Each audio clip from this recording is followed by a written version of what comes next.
So, Berto, do you ever lie? Never. Come on, you gotta lie sometime. I have been told that I have lied sometimes. What do you mean? Like, what are some of the lies you're willing to tell us that you've committed? All right. So, I mean, obviously, as a kid, I did tell lies. In fact, there are 3 memorable lies that I told that sort of defined my childhood and my upbringing and made me loathe to tell lies later on in life. What about a lie recently? Tell us about lies that you've done in the past. I was supposed to have a document done for work, and I knew I was going to be able to get it done that evening, but I hadn't technically finished it. And so I lied and I said, yeah, it's done. I'll send it in the morning. But really, I knew I was like, man, most of the work is ahead of me.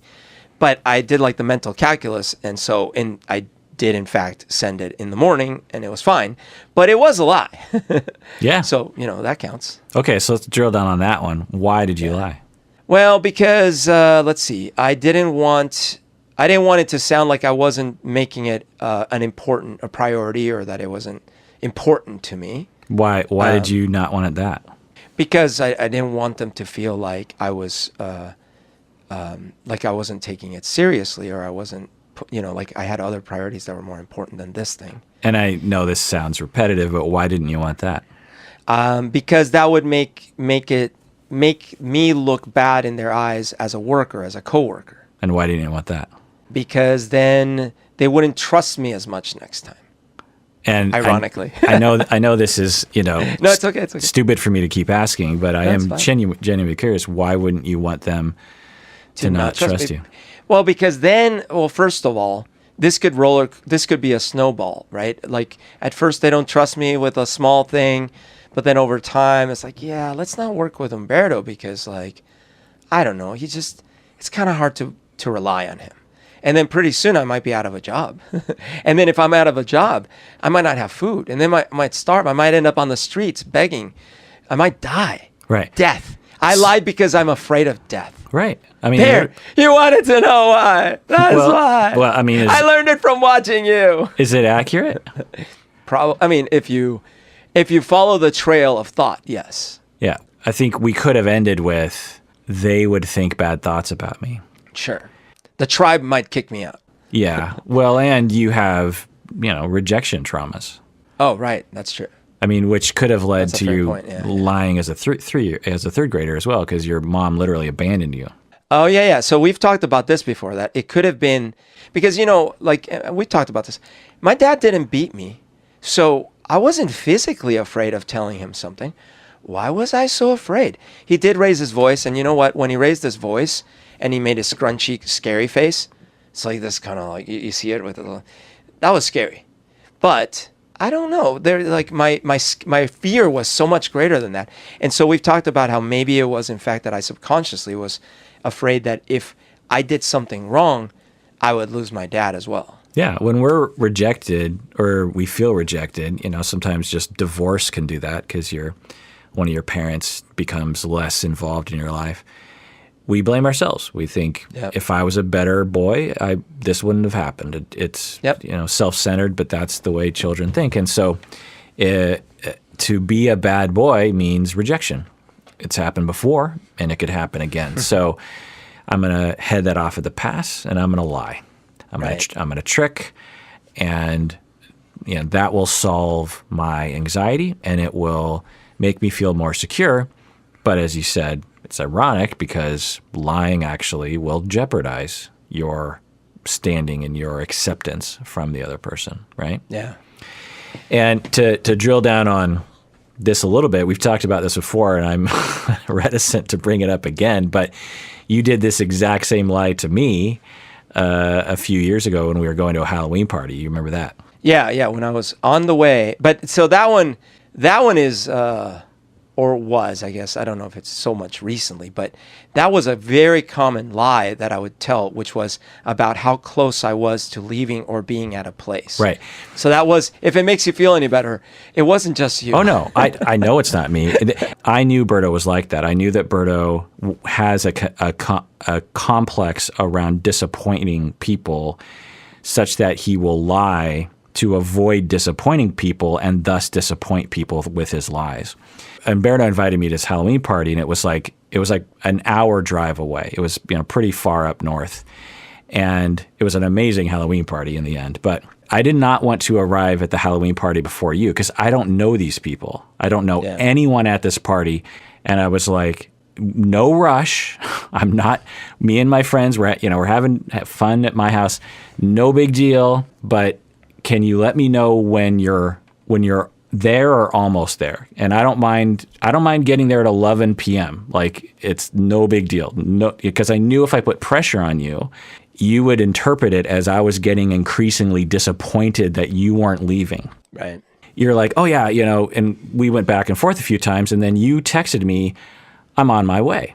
We're rolling up on the house, and we don't know which house it is. We have an address, and I start to text you, and I'm like, so you're there, right? Because you left an hour and 45 minutes ago, and it only takes you 45 minutes to go.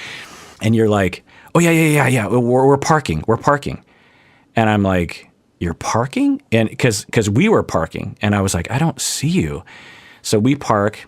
And we get out, and I'm texting you, and I'm like, so I don't see you. And you're like, oh, we're there. We're there. We're parking. And I'm like, well, where? And I just was so confused. And then after, I don't know, half an hour standing on the curb, I just said, oh, he did it. He lied to me. You are exaggerating, by the way. That's a huge exaggeration. I never, ever, ever say I'm parking if I'm not like mentally like I'm almost about to be parking. I would never say I'm parking and like be like half an hour away. Like I would never do that.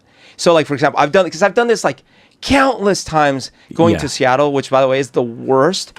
And a lot of times I'm actually seriously parking, and it takes me half an hour to park. Yeah, but regardless, you admit it. And the point is that because I know you, it's not a malicious lie. It is a lie of desperation and has nothing to do with me and has everything to do with something in your history. So I should have told you up front, because what was happening, and you're absolutely right about the psychology of it, because what was happening is Eric was late, and when they got there, we were still not ready to go. And so like, and I'm trying to play both sides, like, because I don't want you not to show up.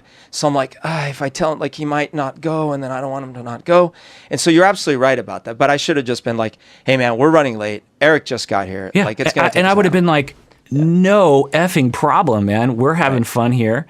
I don't have to go to this party, but part of actually what I do professionally is I have to ride a fine line between what might be possible and what people say is possible, because in my line of work, it's like if you just go by what is on paper, like what we can maybe do, like you're just never going to accomplish anything big, because people tend to be either way too conservative or way too overambitious. like Theranos.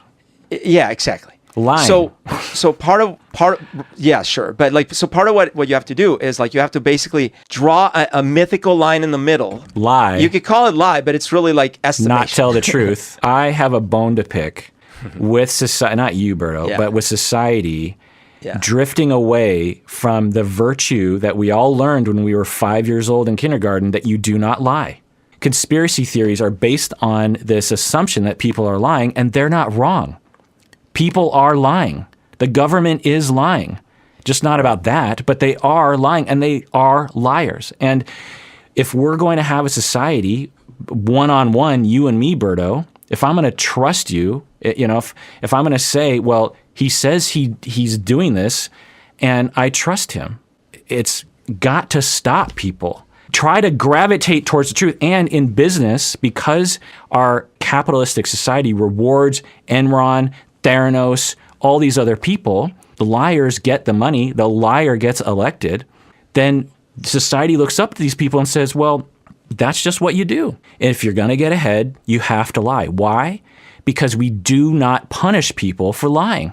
We only punish very few individuals. People who lie need to have, now I don't know what sort of consequences, but at the very least we should like say, oh, that person lies. I can never trust anything they say.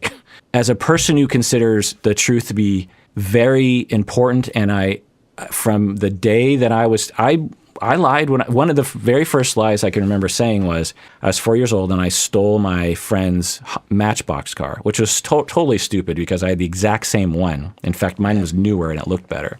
And I'm sitting in my hallway staring at this Matchbox car and I feel so guilty and I don't know what to do. I'm sort of stuck. I'm like, oh, I stole it. I don't know what to do. My mom walks by and she just sees me kind of staring at this Matchbox car and she's like, Kirk, what's going on? And I burst out crying. I'm like, oh, I stole this Matchbox car.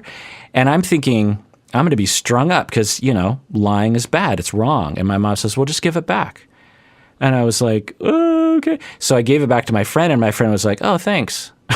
And like nothing ever happened. But the point was I learned that the guilt of lying is not worth the lie. Whatever consequence the truth has, it's lesser, it's not as painful as the pain one can have from having a gray zone of lies in your life. We have to, as a society, return to a virtue of truthfulness. And in the past, religion, God would punish you if you sinned, right? And so as a society, we're moving away from those kinds of thoughts, which is, fine.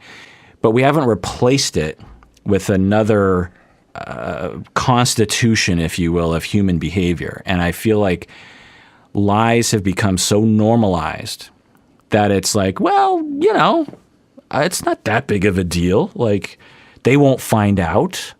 It's for their own good that I'm lying to them. And I just don't think that's a good way to live. There are lies that are consequential. And I think because of my own childhood trauma, like, I can't lie about consequential stuff. So, like, that's why I am such an open book when it comes to, like, stuff, because I'm like, I'm just going to tell you. But at the same time, like, the human brain operates way too fast and randomly for us to constantly be saying everything that's in our brain, right? So, like, the extreme would be, like, you're fat, you're ugly. I don't think you're good. I think you're, like, if we actually operated this way because we felt that if we don't express everything in our head, it would be a lie, like, that would dissolve society. We can't handle the truth, so to speak. Well, there is a thing called radical honesty. And if you live in those circles, you learn to deal with the truth because someone says, like, no, I don't want to hang out with you because you've been annoying me lately. The truth is relative sometimes, right? Like, meaning how you feel in your head about something isn't actually always finite or constant, right? We have a device that measures these things in your blood versus we're trying to develop it. One is a lie, absolutely, and one is the truth. And that's consequential. There are examples where you could make an argument the fact that you don't tell your wife that her butt looks big in those jeans. Well, or even something bigger. Like, let's say you're being interviewed about how you feel about a senator who just died. Do you say, well, I still think he was a coward? Do you have to say that? Yeah. So there, but most Right. of us can agree Yeah. on certain things. Right. Like saying that you have a device that can measure things in blood when you don't have a device that can measure things Yeah. in blood. Most of us, if not all of us, can agree that, oh, that's just a flat out lie.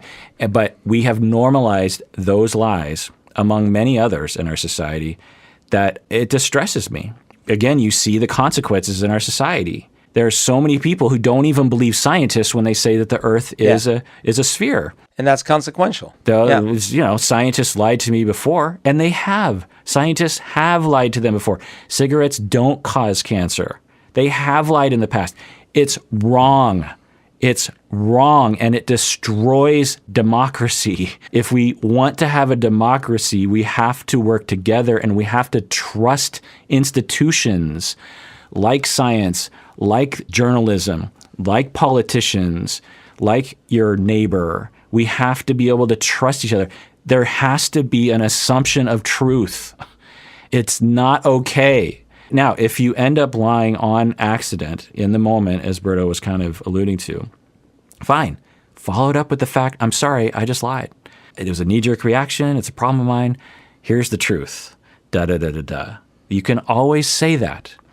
And if someone did that to me, my trust points in them would skyrocket. I'd be like, oh my God, that person just admitted they lied to me without me catching them. I now trust them a lot more. It's okay. We make mistakes sometimes. So anyway, I'm just ranting, but let's take a break, get back. Let's go into this research that I want to go over with you, Berto. What do you say? Let's do it. All right, we're back from the break.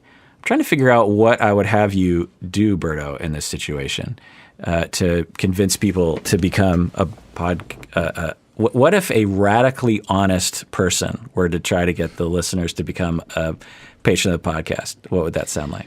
Listen, we have this thing that we are just now, after 12 years, sort of comfortable doing, where one of us is an expert in one field and has sort of crammed themselves into this other field to talk on a microphone. And the other one of us doesn't know almost anything about this field. But we are here to tell you our random thoughts about stuff that sort of has something to do with your mental health, maybe. But the great news is if you support us via Patreon, all of this is a lie, and we're actually the best thing ever, and we're true experts in all fields. We're going to get emails about me yelling at you, Berto. I love you. Wait, you yelled at me? Well, I mean, when Daddy... Is that your version of yelling? when Daddy and Daddy fight, listeners get uncomfortable. But we're cool with each other, people out there. There's cool. I say. There's nothing at stake. Well, there's a lot at stake, but there's nothing in jeopardy. There's vegan steak. So, experiment done in a team of researchers in Spain. They did 2 experiments. Okay. So in this first experiment, this is all online. They told participants to flip a coin, a virtual coin, and then report what happened. If it was heads, they got $5. And you could only flip the coin once. If it was tails, they got nothing. So you're on your computer and you click this virtual coin. If you get heads, you get $5. If you get tails, you get nothing. And you can only flip it once. But you reported what you got. Mm-hmm. So there's a little field that said, which one did you get? Did you get heads or did you get tails? And so if you got... And it's self-reporting. Right. So if you got tails, you could say heads, and you would get $5. Unbeknownst to the participants, the researchers were keeping track of the actual coin flip that you did. They made it seem like, look, it's an honor system. You tell us what you got. Yeah. Okay. So for those people, so half the people got heads. And so we're not going to talk about them because, they all told the truth. But of those who got tails, what percentage flipped tails and were honest about it? They got tails and they're like, oh, I got tails, I get $0. What percentage of the people who flipped tails were honest about it? We're honest 60%? Lower. 40%? Yeah, about 37%. Yeesh, that's surprising. So, by the way... about a third of people. So that's an example of a lie I would never tell. Like, I would never cheat at anything like that. Like, I don't cheat at games. Like, if we're playing Monopoly and I see, like, an extra 500, I'm not grabbing that bill. I don't cheat, like, at anything that's, like... It's the same reason I don't like spoilers. Like, I like things, like, we have rules we've agreed on. We're going to play by the freaking rules. Yeah, I can absolutely relate to that. Right? But there is the person, and I wouldn't fault, like, someone who's starving, their kid is starving, and then they took the bread. Like, that's a thing that's existing, sadly, in our world. But there are, sadly, a lot of people, clearly, by this percentages, that they don't care. Like, if it's... Yeah, so even though no one would know if you were being honest about the $500 playing Monopoly or not, why do you care about telling the truth? That's a good question. I mean, actually, I know one of the reasons for me. When I was little, like, I constantly heard from my dad about all these examples about how the world was unfair and about how, certain groups were being treated unfairly. And I saw it in the news constantly. I also saw it around my family and stuff. And so I developed this, like, hyperbolic notion of like the need for fairness. Like that to me is very important. We need to be fair. And so I think that when you have an agreed upon set of rules and you're like lying or, you're breaking those rules without agreeing, that to me is unfair for the other people and for everyone involved. Yeah. So 37% were honest. About a third of people flipped tails, knew they weren't going to get any money, and said, you know what? I got tails, I get nothing. So there are four different categories. Let me tell you all four. So there's people that flipped tails and were honest. Then there's the people that flipped tails and just said they got heads. Then there were people who flipped until they got heads. So because you could keep flipping technically, but the instructions were clearly like flip it once and tell us what you got. But there were people who flipped it until they got heads, and then they said, I got heads. Oh. And then there were people that didn't even flip it at all and just said they got heads. Wow, okay. So there's the people that flipped it once, didn't get heads, and lied about it. Right. There's the people that flipped it multiple times until they were not lying about getting heads, even though they lied about only flipping once. Right. And then there were the people that didn't even bother flipping. They just lied. Right. So what percentage flipped tails and just flat out lied? Flipped tails and flat out lied. Let's go with 15%. 7%. Okay. So 7%. What percentage of people flipped until they got heads and reported they had heads? 25. 7%. So I'm surprised. I would have thought that was the rationalization that won the day for the liars, right? Like, well, I technically got heads. Right. Yeah, exactly. Because it's kind of, they call those the cheating non-liars. Yeah. So they're not lying, but they cheated. The people that flip tails and lied, they're just called liars. And then we have the radical liars. What percentage? So that's like 50% or something? Yeah, 49%. Oh my God. They didn't even bother. Yeah. Okay, see, this is the other thing. I would never feel good about winning at anything where I had cheated. Yeah. Unless it's like a completely like if we're literally just goofing around, like let's say we're, you know what I'm saying? Like if it's totally, like we are cheating on purpose kind of thing. Like, because to me, it's like when I'm playing a video game, if I turn on the cheats, I only do it for fun and it quickly gets old. Right. So I never like that. Yeah. So, but we all know people that love the cheats and will even go online and do PvP and cheat. And there's a whole it's a rampant problem. There's servers that have to spend a lot of time booting people who are using exploits, right? Okay, and so I know I'm not going to win the day with you on this, but there is a fundamental difference where I believe this, and I'm not trying to justify myself because I still agree with you ultimately. It's just what is the purpose of the lie? If the purpose of the lie, misguidedly so, is to try to help someone other than yourself, like we can maybe have a conversation about how to deal with it better. When the purpose of the lie is to just help yourself, now we have to like understand, well, is this person in dire straits or is this person literally just trying to cheat life? Well, give me an example. Well, so for example, like the lie where you're like, so what did you think of my play? Oh, it was good. Yeah, totally. I lied to you.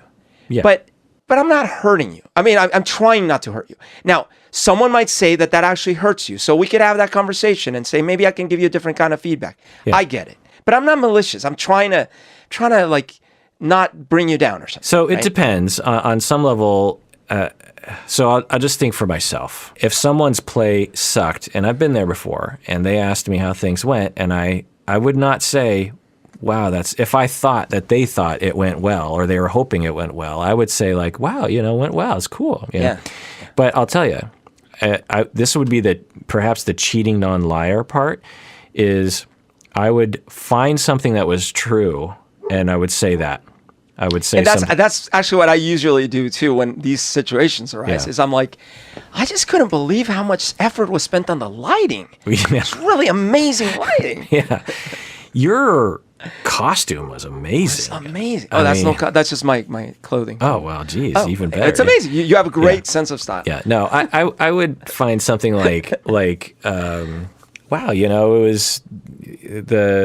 was very believable, or I don't know. I would find something that I could say that was true. You could say that that's not being honest. Yeah.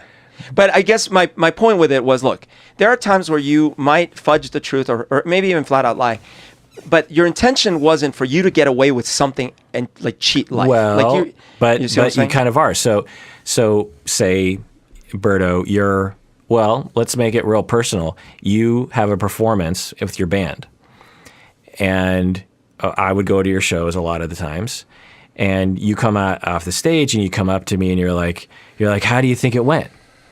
And I'm like, there were all sorts of problems that I could observe. The sound was off, couldn't hear your voice. It seemed like you didn't warm up your voice enough. You seemed nervous. There were some parts where you and Eric weren't really in sync. I don't know. I'm just sort of, making stuff up. But would you want me to say that? Or would and I know that you'd couch it a little bit, but that would be super useful. But Right. that's my personality. So if I said something like, "Oh my God, it was amazing. You guys are great." Which one would you rather I say? Well, the first one with Right. So yeah. so what are we trying to avoid? Are we trying to No. avoid someone else's You're absolutely feelings right. being hurt, or am I trying to avoid my own anxiety about someone else disapproving me for what I really believe and think?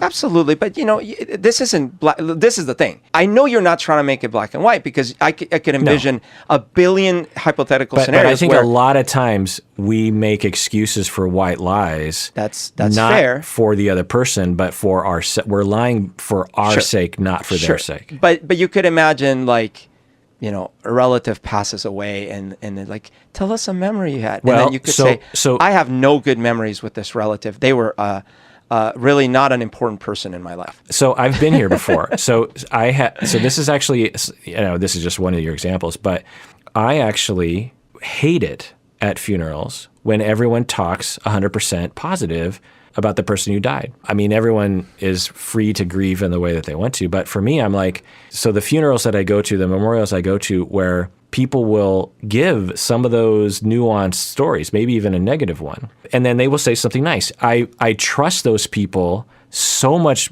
greater than the person who just gets up there and says all nice things. Now, maybe... Hey, man, and you can make that argument, and we can debate that, and we could see which one is actually ultimately better for which... I love it, but you have to come with me on the realization that the person that flat out constantly cheats at their taxes, goes and steals whatever they can, like the actual truly like malicious liar, like there's got to be a difference. Yeah. Oh, well. Yeah. Right. Well, there's a difference, but the cult, which I call it a culture of lying that we've created. I'm not saying we're supposed to be radically honest. When we do lie, we have to have a critical analysis of what is happening in that moment. And you have to acknowledge, right now I am lying. And there is a potential consequence to that. It is an untruth. It is a flat out lie. I am deceiving this other person. Is it worth it? Am I doing it for the right reasons? Instead of, well, everyone lies. White lies. It just happens. As if it's just commonplace to just flat out lie to someone's face. I'm not saying you don't do it sometimes for legitimate reasons, but we frame it as it's part of life. And when you talk to a 5-year-old, they're like, but it's a lie. So when I have something in my head about someone, like some value judgment, that may or may not be a lie. Like, or me saying it may or may, because there are so many gray areas with what we think about our own cognition and what we think is true or not. As an example, it's like, you have always told me that you would never like drink at a party, and here you are drinking at a party. Were you lying to me all those years? Probably not, maybe not. But now they're drinking. Like, why? Like, in psychology is crazy, right? But there is definitely a difference when you are maliciously constantly lying, right? So like, it's a matter of degrees. It's not a slippery slope. I think it is a slippery slope. I mean, I have no data, but I don't know if this is just me getting old. That's my argument, is that it is a slippery slope, and that we have, as a society, slipped so far, normalizing little lies and bigger lies, excusing lies, so much so that we have now just accepted that From you when, though? you just can't trust people. Now, I don't What know. is the past you think? Are you trying to make the world great again? No. But and again, like I said, it could just be just because I'm old now and Yeah. I wasn't aware of things when I was. It's not like politicians told the truth necessarily. Yeah, I don't think humans have ever operated No. from 100% honesty. But and who knows? There's no way to measure this, but I would suspect that in the 70s, the common person in Seattle, because that's all I know about, on the daily count of deceptions that they have committed were less.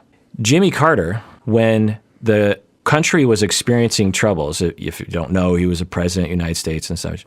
The United States was going through an economic crisis, and experts were saying that they didn't know if we were going to get out of it, and they didn't know how long it was going to take, and if we were going to get out of it, sacrifices were going to have to be made.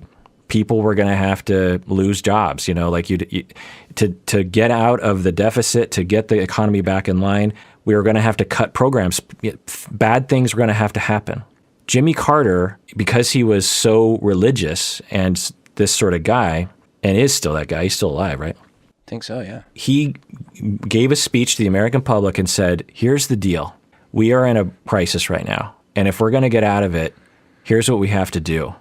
And there's no easy way to say that. There's going to be problems. People hated him for that. They thought he was a joke, that he would. And then who did we elect after that? An actor, Ronald Reagan, who frequently lied to us about the state of things. So much so that the Iran-Contra affair, and most people conclude he was absolutely a part of that lie and knew absolutely what was going on, and Ollie North absolutely took the bullet for that. Was that progress? No. Was that a good thing? I argue no. And so as a society, we would rather have Ronald Reagan than Jimmy Carter. We would rather be lied to than being told the hard truth. And where are we today? Now, there's been another experiment that just popped into my head. Mark Rober, you know him? Anyway. I don't know. He's big. Oh, I know the one about stealing boxes, though. I remember seeing that video. Yeah, that guy. Yeah, okay. So he did an experiment where he planted across the United States a bunch of wallets, just left them in public places. And in the wallet was an instruction of like, if you find this wallet, please mail it back to me, at this address. Mm-hmm. And so not only did they mail it back, but people had to get an envelope and pay for shipping themselves. Mm-hmm. And I can't remember the exact stat, but like the majority were sent back to him, even though it was just a wallet sitting there. And maybe that was more personalized, personified. Because there's a human being on the other side of that wallet, So what does this all mean? This coin flip thing. It's easy, and what's being reported in the news is that, people are liars. But it's context dependent. Of course, to this experiment, for this particular action, apparently most people are totally okay lying. But in other contexts, they're almost, it's a pain in the butt to be truthful, and to do. It's a pain in the butt to do the right thing, and yet most people will actually do the right thing. So we want to be careful about how we read these research projects and what point they're probably trying to get across. Because to the researchers, what they would love is that people get up in arms, and they did. There's a New York Times article about this. As a researcher, you become, in research circles, you become famous, you get better, professor jobs, you get accepted into journals more. Like, it's a real thing to get into the news. So the scandal helps them. Yeah, the scandalized point, which is that humans are liars. And so we just have to read these things with but clearly some people lie. Other reasons are psychopathy. They have antisocial personality disorder. They don't care about other people's feelings, and they lie. Another reason is pathological lying, out of either psychopathy or because they learned if they didn't lie, knee-jerk reaction, something really bad is going to happen to them. I mean, you abuse someone or you abandon them when they're growing up, and they learn early in life that they need to lie to get out of it. You will find people will have pathological lying behaviors, and you can listen to other podcasts where we talk about that. Another reason is, we've been talking about this in the past, is to lie about the coin flip is poverty. There were times in my life where $5 would have gone a long way for me. I mean, no joke. When I was in my early 20s, pretty much until I was probably like 26 or 7, $5 was no joke. I mean, there was a point in my life where I literally had $5 in my wallet and I didn't have a job.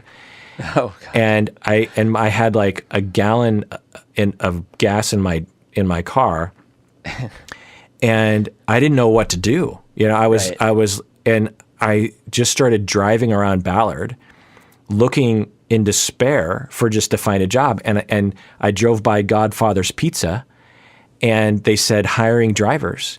And even though I had a bachelor's degree from the Foster School of Business at the University of Washington, one of the most prestigious universities in the world, and business universities at that, I am driving into a Godfather's Pizza and applying for a driver's job, which was really applying to be a dishwasher in the dishwasher. You know, they lie and they say hiring drivers, but what they're really doing is they're hiring dishwashers and people to make the pizzas. And maybe every once in a while you can drive.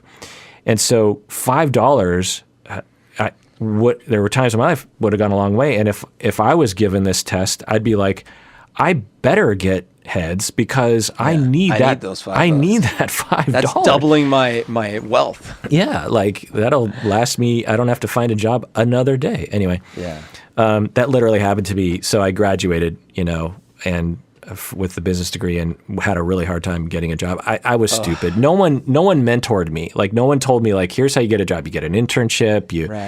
I just thought like you get a degree and you get a job. And you get a job.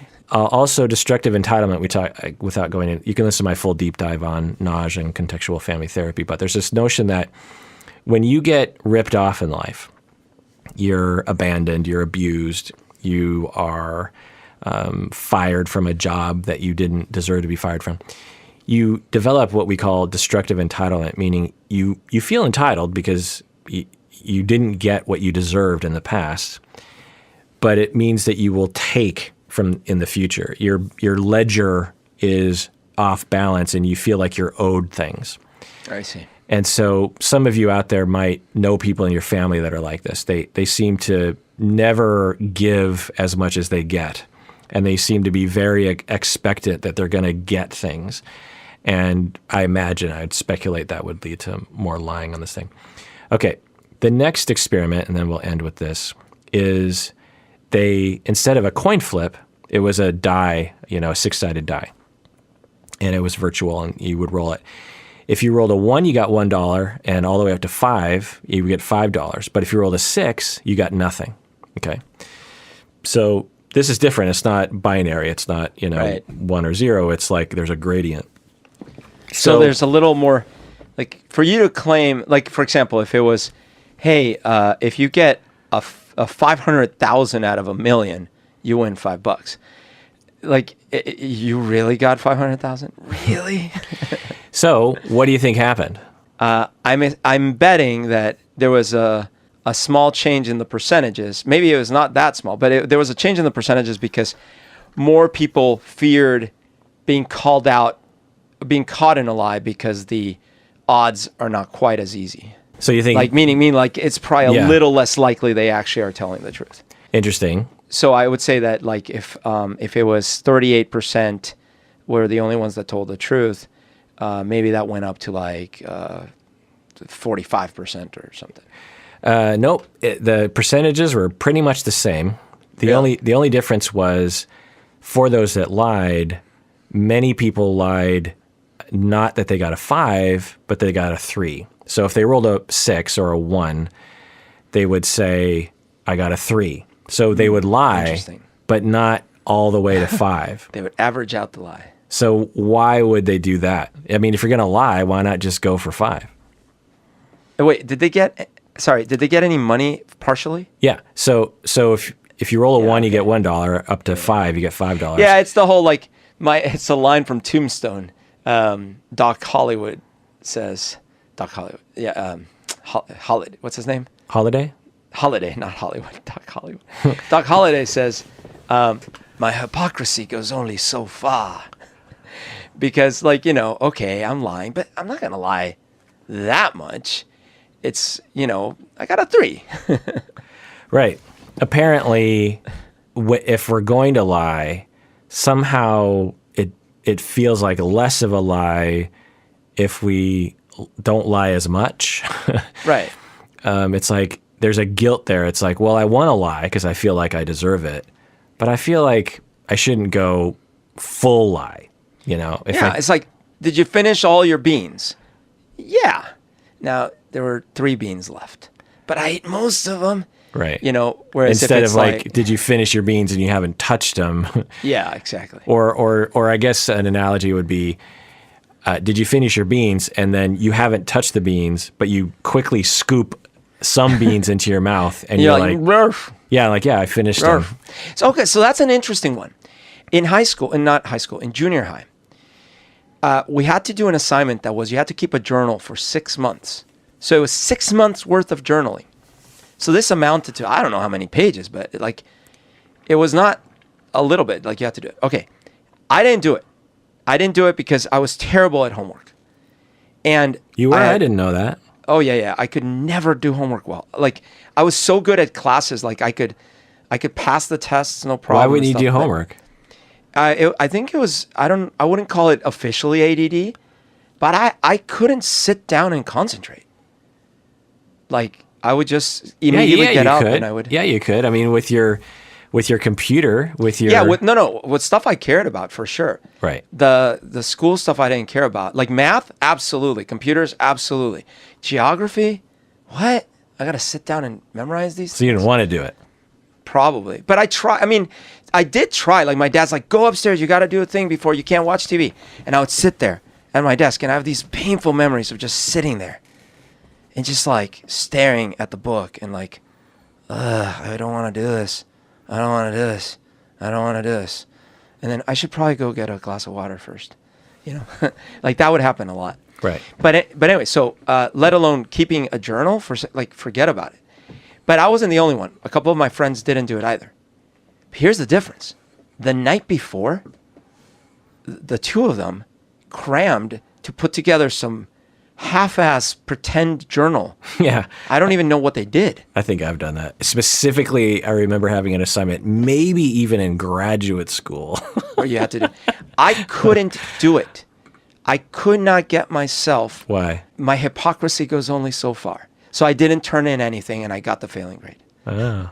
My hypocrisy goes only so far. Well, it's not hypocritical. You just didn't want to do it, so you didn't do it. Right, but like I bet you if I had started a week earlier and I had crammed, Sure. I might have lied and said, yeah, I kept the journal. Oh, so You see what I'm saying? So if you say in one night did Yeah, 7, I wasn't and gonna then do that. and then, but still, I'd rather live with you than your friends. Honestly. Yes. Me too. Well, because when he told me, I was like, what? Now, I'm impressed that he was able to cram that much in. Of course, he got a super bad grade. I'm sure the teacher could tell. Like, come on. These are not dumb people. Yeah. Well, I don't know how to conclude this other than to say that for me, I value telling the truth. I like to live that way. I find tremendous gratification in having a virtue, literal virtue of telling the truth. Have I lied? Yeah. Do I say white lies? Yes. But I try to, in my head, acknowledge, what are you doing right now and why? And I'm not perfect. I make mistakes. And, if I do a full inventory of what I can remember, I get the cold sweats just thinking about like, oh, there was that one. That was pretty bad, I'm not proud of it. It's not good. And I am hurt by the lies that have been told to me. It deeply hurts me hurts me emotionally. Like saying that essentially is a message of like, I don't matter. I don't matter enough for me to be truthful with you. I don't matter, and I matter as much as the way a politician feels about their constituents. To be lied to is just so hurtful. I guess is the conclusion that I have for this episode is that I don't think I've ever really framed it this way, but lies traumatize. What do you think about that? It rhymes. Yeah, I think there is a sad reality, which is like what I was saying, which is that the world is sort of full of lies. I don't know if it's gotten worse. It certainly feels like right now politically things have gotten worse, but maybe it was always like this or worse. Who knows? I am 1,000% with you on the big stuff. I have certainly been guilty of what I consider the lethal lies anyways. But I do believe that you're onto something when let me put it this way. I do think, although I don't agree that everything's a slippery slope, I do think that the more we practice lying, the more comfortable we get with lies, the more we will not have a functioning society. So, or relationships. Yeah. I mean, the distance that we feel from each other, I wonder if it has, at least in part, one of the factors is that we don't trust each other. And part of the reason why we don't trust each other is because we've all been lied to so freaking much. Yeah. So many times we've just been lied to, and or we haven't been told the flat out truth. I mean, when I think back to the people that I really like and really respect, and you're one of these people, Berto, because you'll tell the truth under circumstances that, you're not afraid to tell the truth under circumstances where other people would shy away from those difficulties. And I think about those people and I think, you know what? I think one of the things I really like about those people, I feel good around them, is that they tell it like it is. They tell the truth. They will, even if it hurts, they'll say, Kirk, I need to tell you something. I didn't like that, or you look stupid in that thing, or whatever it is. Yeah.